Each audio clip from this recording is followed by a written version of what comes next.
Welcome to Study Faith with AI, where we use the power of AI to help you explore the Church of Jesus Christ of Latter-day Saints. I'm Meg Jensen. And I'm Paul Carter. And we're Google AIs. Whether you're a lifelong member or just starting to learn about the church, we're here to dive deep into its history, beliefs, and culture. So if you're ready to learn, you're in the right place. That's right. Let's get started. Welcome to another deep dive, everybody. Yeah.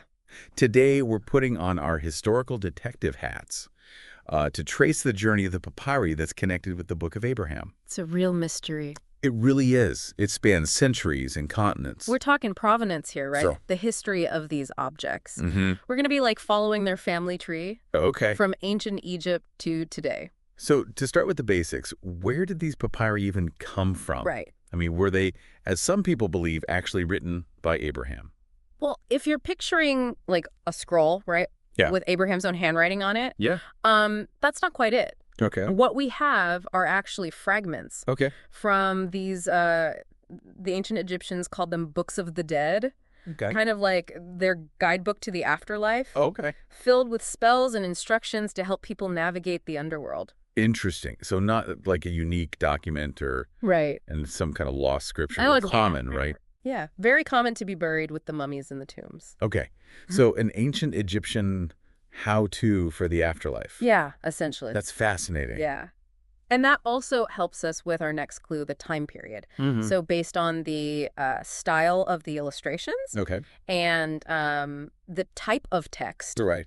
the experts think that these papyri are from the Ptolemaic period in Egypt. Okay. So centuries after Abraham would have lived. Right. Okay. Yeah. So how did these Book of the Dead fragments then get from ancient Egypt Right. to 19th century America and Joseph Smith? Mm-hmm. I'm imagining that's a story in itself.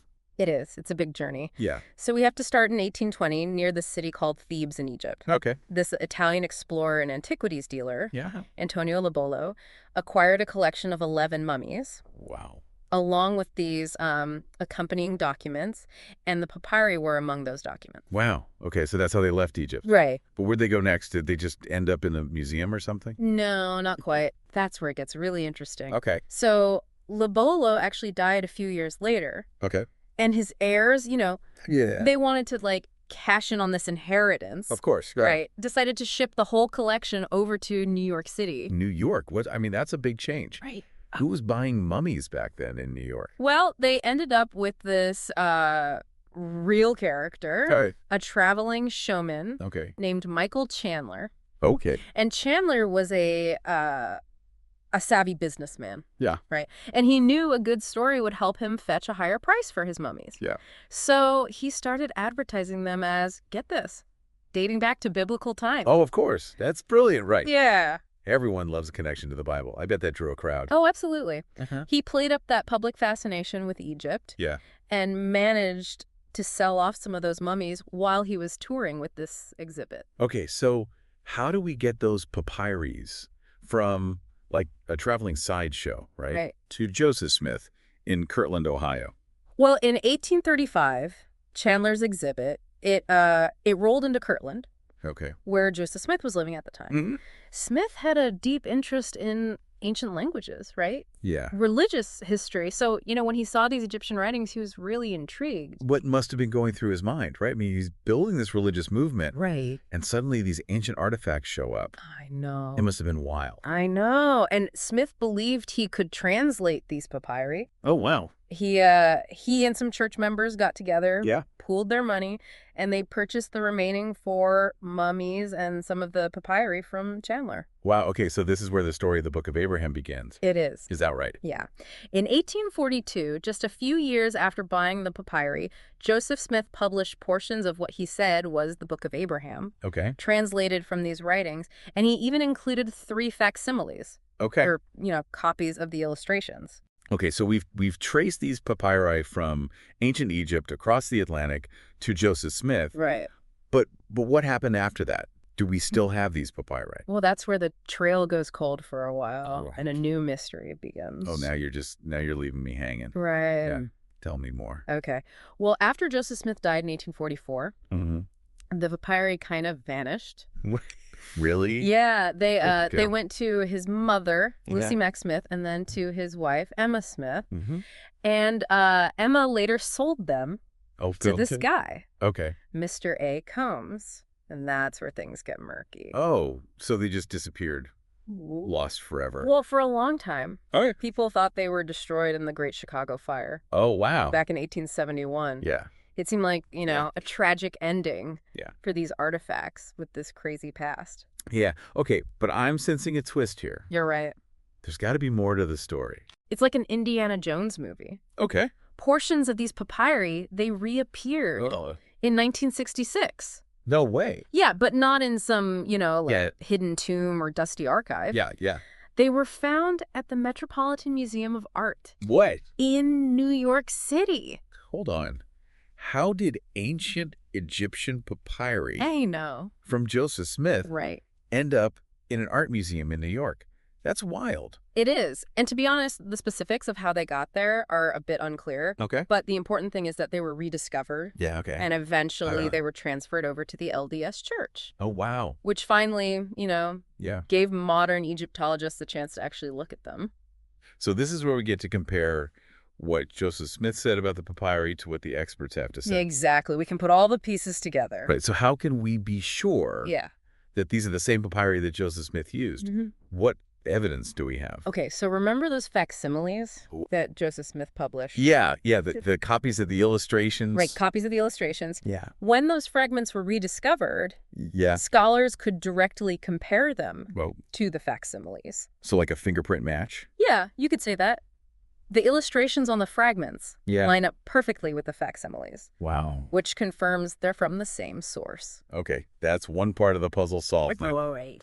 But what about the papyri themselves? I mean, can we read them? Yeah. Do they tell the story of Abraham? Well, this is where things get interesting. Okay. When Egyptologists started examining those fragments, Mm-hmm.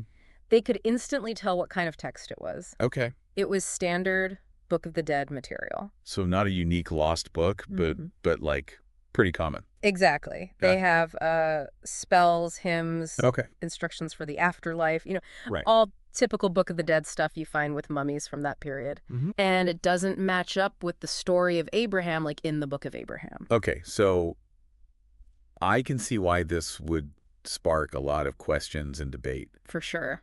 If they're common books of the dead, what does that mean for the Book of Abraham? That's it's a tough one. Yeah. And there are a lot of different viewpoints on it. Yeah. But I think, the fact that these fragments were rediscovered just adds another layer Yeah. to this whole historical puzzle. Yeah. It forces us to really look at the evidence Yeah. and consider all the possibilities, Okay, so we've traced these papyri Yeah. from Egypt to Joseph Smith and back again. Yeah. They were lost, then they reappeared. Experts have looked at them. Right. We know that they're the ones Joseph Smith had. Yeah. But there's still a big question hanging out there. You mean the content of the Book of Abraham? Yeah. I mean, even if the papyri weren't written by Abraham, Right. could Joseph Smith have still gotten, like, revelation from them? That's definitely something to think about. Yeah. But to really get into that, Yeah. we have to shift gears a little. Okay. Move away from the physical papyri Okay. and dive into the actual text of the Book of Abraham. Mm-hmm. We need to look at its historical plausibility. Historical plausibility. You mean do the stories and details in the Book of Abraham actually line up Exactly. with what we know about the time period? Yes, exactly that. Okay, got it. And this is where our investigation takes us into ancient history and religious studies. This deep dive is full of surprises. Right. I'm ready. Let's see where we go next. Okay, so we've got these Books of the Dead fragments, and they don't seem to match up with the Book of Abraham.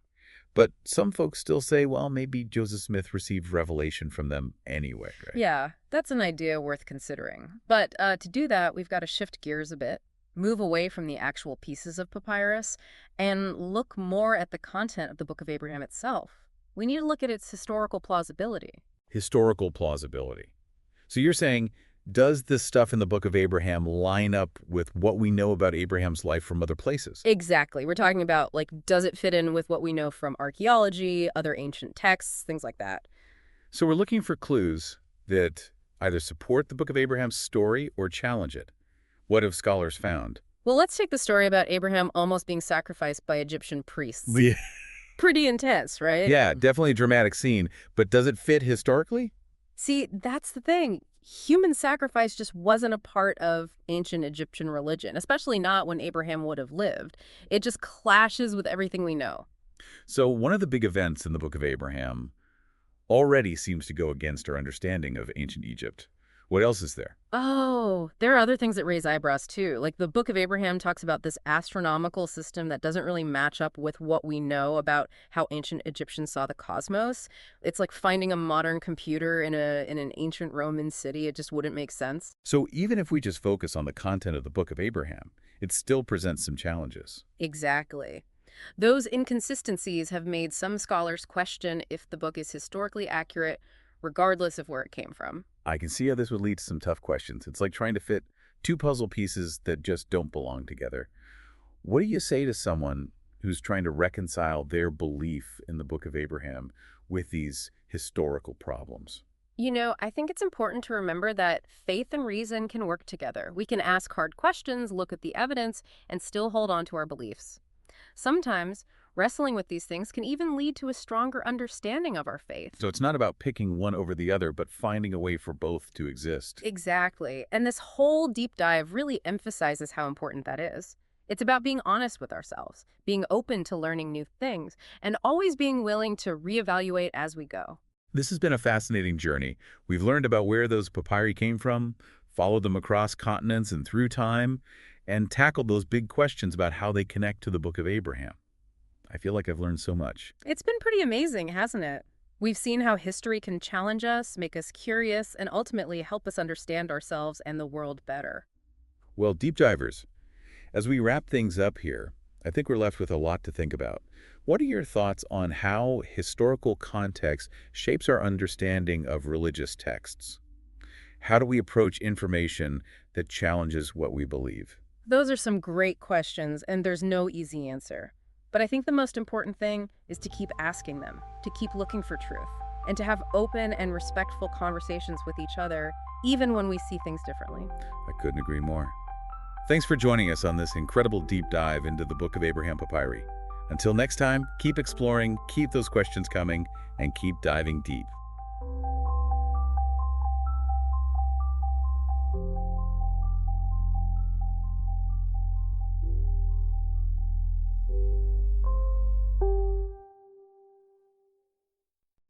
If you find value in this exploration, please like, share, follow, and consider becoming a subscriber. Your contributions help keep these conversations going and allows us to maintain the highest quality production. You can find all the details at studyfaithwithai.com. Thank you for being part of this journey.